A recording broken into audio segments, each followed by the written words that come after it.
Irmãos, vamos abrir a palavra de Deus em dois versículos, um no Antigo Testamento e outro no Novo Testamento. Gênesis capítulo 22, versículo 14.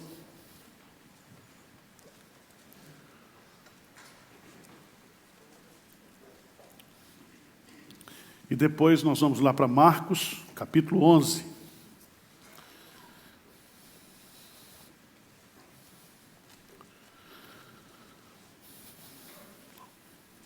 E o 11 nós vamos ler 11, 22 e 23.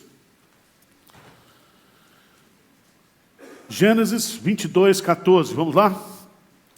E pôs Abraão por nome aquele lugar: o Senhor proverá. Daí dizer-se até o dia de hoje: no monte do Senhor se proverá. Marcos capítulo 11, versículo 22. Vamos ler o 22 e 23.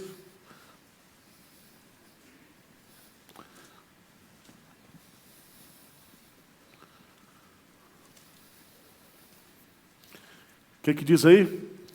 Ao que Jesus lhe disse: tende fé em Deus, porque em verdade vos afirmo que se alguém disser a este monte: ergue-te e lança-te no mar, e não duvidar no seu coração, mas crê que se fará o que diz, assim será com ele. Amém. Eu quero meditar com vocês nesta manhã sobre o Deus da provisão, o nosso Deus. Existe uma doutrina bíblica que nós talvez não a conheçamos profundamente, teologicamente, mas nós a desfrutamos dela todos os dias.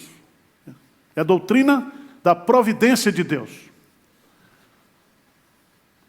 Hoje você já tomou um café com pão, e esse café que você tomou, esse pão que você comeu, esse leite que você bebeu, isso faz parte da providência de Deus.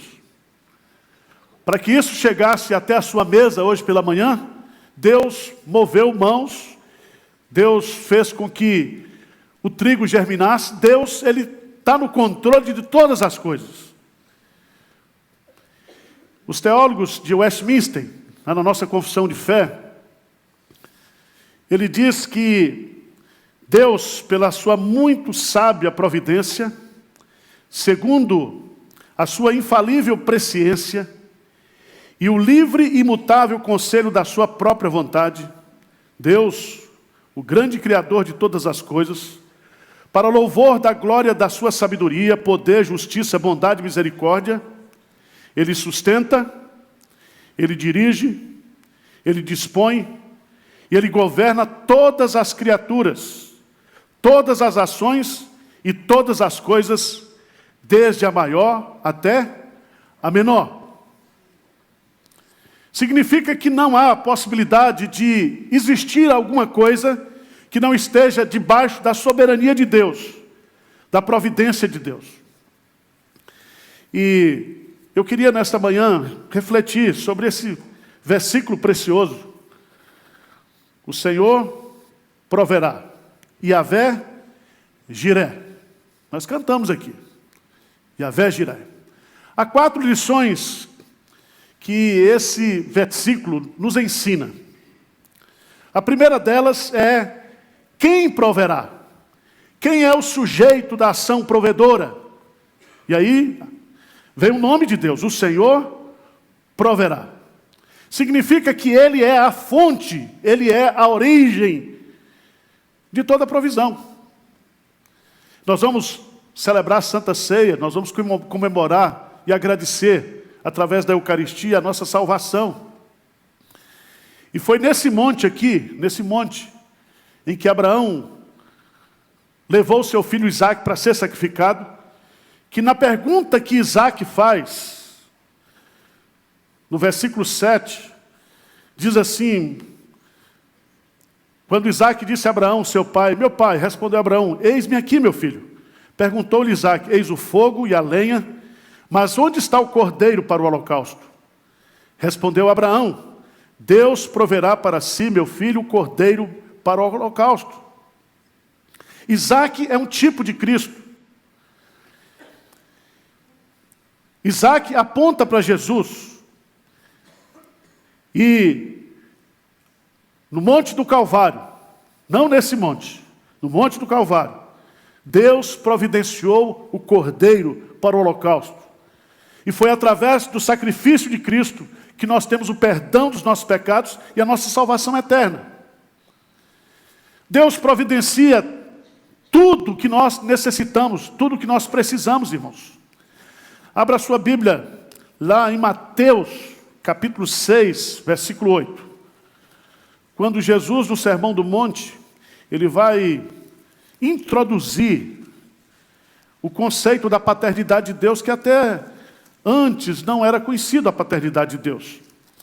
Esse é um conceito revolucionário, porque os crentes da Nova Aliança vão receber o Espírito de adoção, e através desse Espírito de adoção, o nosso relacionamento com Deus é de filho para com pai. Mateus, capítulo 6, versículo 8. O que diz aí? Não vos assemelheis, pois a eles, porque Deus, o vosso Pai, sabe o de que tendes necessidade, antes que lhe o peçais. Preste atenção, o Deus da provisão, e o Yahvé Jiré, Ele conhece todas as nossas, o quê? Necessidades. O verbo saber aí, não é apenas de ter conhecimento, né? Mas Ele sabe, Ele conhece. Ele sabe como é que está você aqui nessa manhã, como é que está a sua conta bancária, como é que está a sua despensa, como é que está seu relacionamento, como é que está você. Ele conhece a gente exaustivamente, Ele sabe tudo sobre nós. Ele conhece as necessidades do seu povo, da sua igreja. Ele acompanha os nossos passos, nosso dia a dia. Abra a sua Bíblia lá em Deuteronômio, capítulo 2, versículo 7. Eu queria que você entendesse isso aqui. Deuteronômio, capítulo 2, versículo 7. Deuteronômio 2, 7. O que diz aí? Pois o Senhor teu Deus te abençoou em toda a obra das tuas mãos. Ele sabe que andas por esse grande deserto. Esses 40 anos o Senhor teu Deus esteve contigo. Coisa nenhuma te faltou. Que coisa linda. Ele sabe. Ele sabe por quê? Porque Ele andou com você. Ele supriu. Ele cuidou de você. Jesus chega ao extremo de dizer que nenhum fio de cabelo cai da nossa cabeça sem a permissão de Deus. Deus conhece e sabe todos os detalhes da nossa vida. Esse é o Deus provedor. Esse é o Deus que sabe, que conhece, que anda conosco. E meus amados irmãos, o que é bonito desse Deus é que esse Deus que conhece todas as nossas necessidades, esse Yahvé Jiré, Ele é o Deus que tem infinitos recursos para suprir todas as nossas necessidades. Ele não somente conhece, Ele não somente sabe, mas Ele tem recursos para suprir. Não há escassez nas dispensas dos céus. Não há escassez de recursos. Não há necessidade que eu e você, que nós possamos ter, que Deus não seja poderoso para suprir. O apóstolo Paulo, naquela promessa maravilhosa de Filipenses 4,19, diz assim: e o meu Deus, segundo a sua riqueza em glória, há de suprir em Cristo Jesus cada uma de vossas necessidades. Essa expressão, segundo a sua riqueza em glória, significa que as riquezas de sua glória estão além da nossa compreensão. Por isso que Paulo disse que Deus é capaz de fazer infinitamente mais do que tudo que pedimos ou pensamos, de acordo com o seu poder que atua o quê? Em nós. Se você tem alguém que conhece as suas necessidades, mas está mais pobre, mais duro do que você, então não adianta. Não adianta. compartilhar necessidade é pedir esmola para dois. Né? Pedir esmola para dois. Às vezes a gente conhece a necessidade, mas não tem recurso. E é tão bonito isso. Eu queria chamar a sua atenção, porque a Bíblia fala que Deus é rico em sabedoria, Ele é rico em misericórdia e graça, e Ele é a fonte de todas as riquezas que existem no mundo. Eu queria só que você lesse lá, 1 Crônicas, capítulo 29, naquela oração maravilhosa que Davi faz. 1 Crônicas, capítulo 29.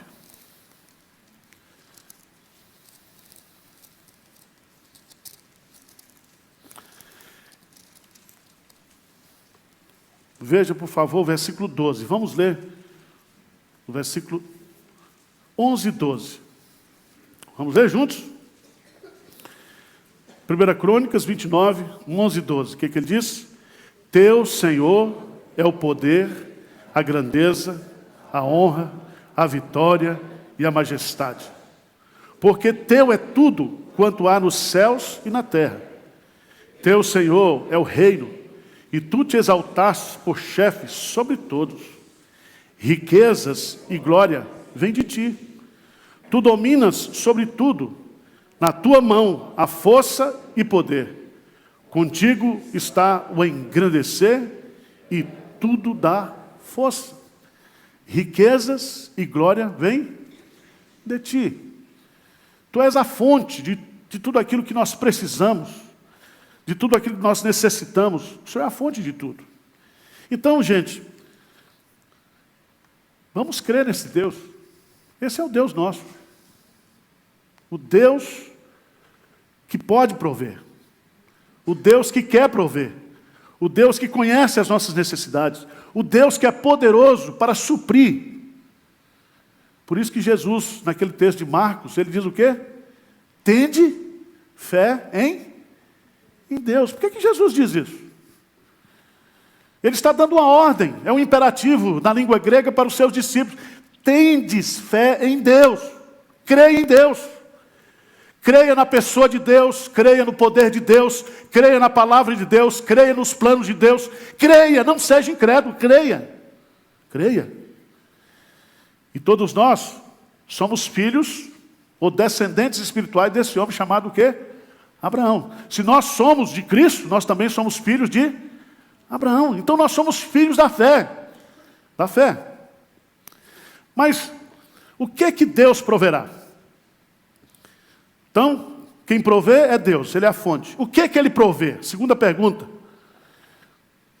E aí nós vamos dar duas respostas bem simples. Primeiro, Deus proverá aquilo que nós o quê? Necessitamos. Então veja bem, se você é consumista, se você tem impulso para comprar, para gastar, para consumir, não conte com Deus. Certo? Deus vai lhe dar tudo que você precisa, tudo que você necessita. O nosso Deus, Ele não faz nenhum compromisso de dar para você aquilo que seja mal para você, que você vá fazer mau uso disso. Não tem compromisso com isso. O Deus da provisão é o Deus que supre todas as coisas. Para quê? Para que você entenda que nem só de pão, o quê? Viverá o homem. Porque o grande problema que eu e você tem é que o nosso relacionamento com Deus começa a se tornar um relacionamento egoísta da nossa parte, e a gente sempre estará pedindo a Deus aquilo que nós não necessitamos. E Tiago diz, vocês pedem, mas não recebem, porque pedem o quê? Mal. Mal. E tem muita gente infeliz, e tem muita gente aí chateada com Deus, porque creu na teologia da prosperidade, porque achou que poderia barganhar com Deus, negociar com Deus. Não é assim. É tão interessante que a Bíblia vai colocar para nós em Hebreus capítulo 13, versos 5 e 6. Ele diz assim, seja a vossa vida sem avareza, contentai-vos com as coisas que tendes, porque ele tem dito, de maneira alguma te deixarei, nunca jamais te abandonarei. Assim afirmemos confiantemente, o Senhor é o meu auxílio, Não temerei, que me poderá fazer o quê? O homem. Irmãos, gratidão e contentamento deve ser a marca da nossa identidade como cristãos. Gratidão. Gratidão. Nós cantamos o hino aqui maravilhoso. Hoje eu te agradeço por tudo, até pelos inimigos. Porque a gente não tem inimigo, a gente tem adversário. Tem adversário. E aí a gente tem que entender que a gratidão, que o reconhecimento daquilo que Deus tem nos dado, nós lemos aqui, que é o versículo 22 de Lucas 36, 35, Jesus faz uma pergunta para os seus discípulos. Ele diz, faltou alguma coisa para vocês? Quando eu mandei vocês fazerem isso, faltou alguma coisa? E os discípulos disseram o quê? Não. Nada falta para aqueles que temem ao Senhor. Deus proverá aquilo que necessitamos, irmãos. Mas Deus proverá também aquilo que é impossível para mim. Preste atenção. O que é para você fazer, Deus não vai fazer no seu lugar. Tem uns crentes preguiçosos que gostam muito daquele versículo que o Senhor dá enquanto dorme. Mas enquanto dorme, porque trabalhou o dia todo. Né? Do trabalho de suas mãos comerá, feliz serás e tudo te irá bem. Doce é o sono do trabalhador, não é do preguiçoso não. O provérbio diz que o preguiçoso sempre tem uma desculpa para não trabalhar. E tem muita gente que às vezes que encosta na igreja, gente que vive o tempo todo pedindo. Meu irmão, você precisa perguntar para você mesmo se você é crente, se você é convertido. Porque se você é crente, primeiro você vai ter vergonha e vai trabalhar. Segundo, Deus vai suprir aquilo que você precisa.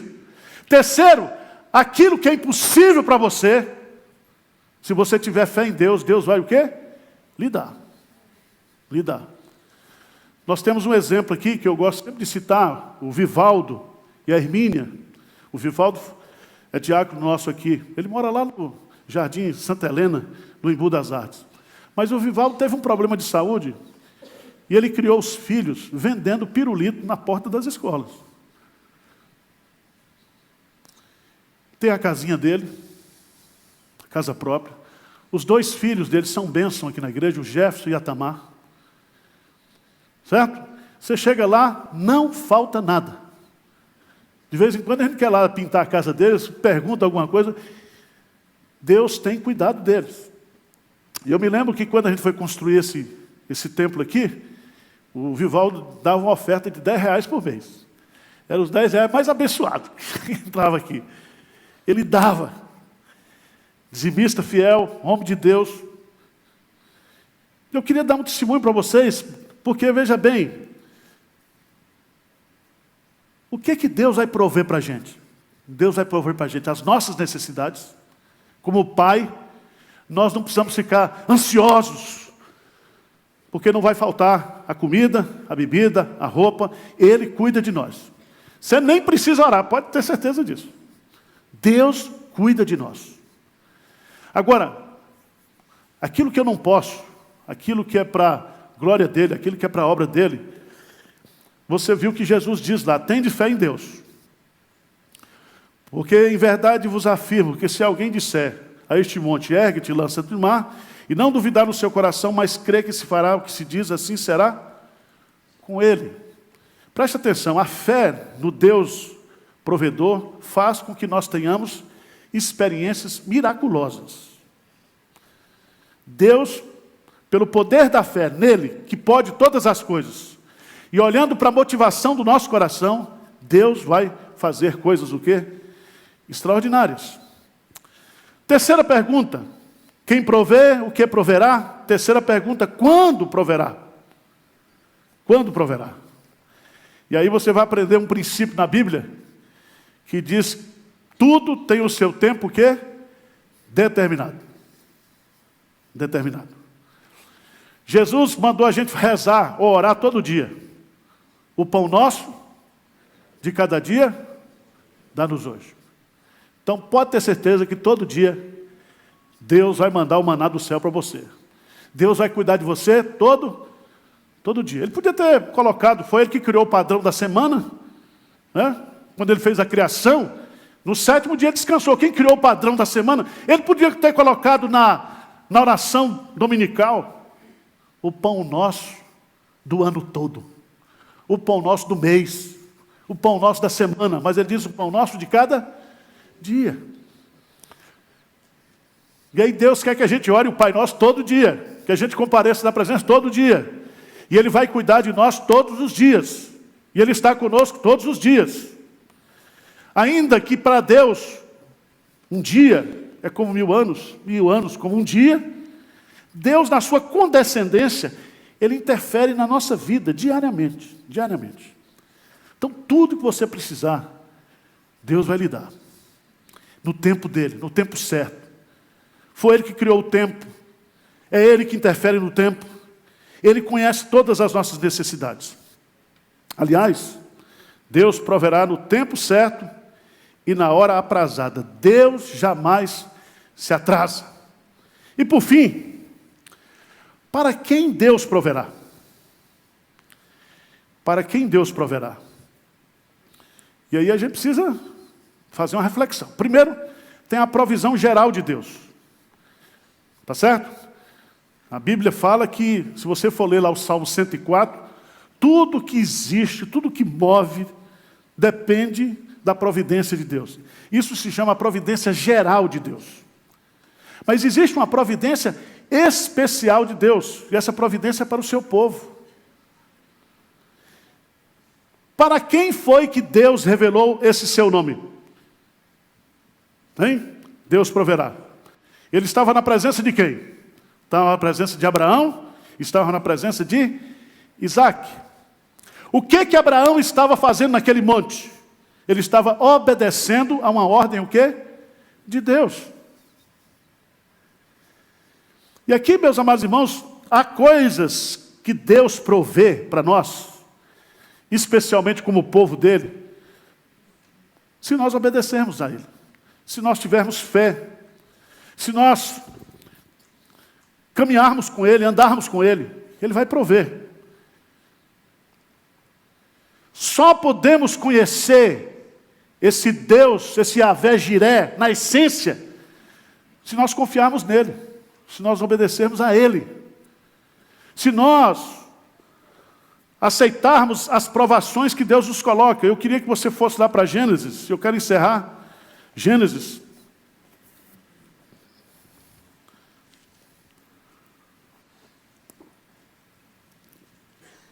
Capítulo 22. Há uma diferença na Bíblia entre provação e tentação. Tentação é para lhe derrubar. E Deus não tenta ninguém. Certo? Mas Deus nos prova. Deus nos leva a circunstâncias na vida. Deus nos coloca em circunstâncias na vida para provar a nossa fé. Vê comigo, versículo 22, capítulo 22, versículo 1. O que é que diz aí? Depois dessas coisas, pôs prova. Ele disse: Abraão. Este lhe respondeu: eis-me aqui. O que Deus fez depois dessas coisas, daquelas promessas, da aliança, de tudo que ele tinha feito, de tudo que ele já tinha vivido, do cumprimento da promessa, depois de tudo? E você vê que crente, quanto mais abençoado, mais Deus prova. Provar aqui, meus amados irmãos, se você observar, é testar com o objetivo não de reprovar, mas de aprovar. De fazer com que a gente cresça, que a nossa fé seja purificada, que a gente conheça. Preste atenção, se Abraão não tivesse subido no monte, Deus não teria revelado para ele que o nosso Deus é o Deus da providência. Nós só podemos experimentar os milagres de Deus se nós crermos em Deus, se nós obedecermos a Deus, se nós vivermos o projeto que Deus tem para a nossa vida. Amém?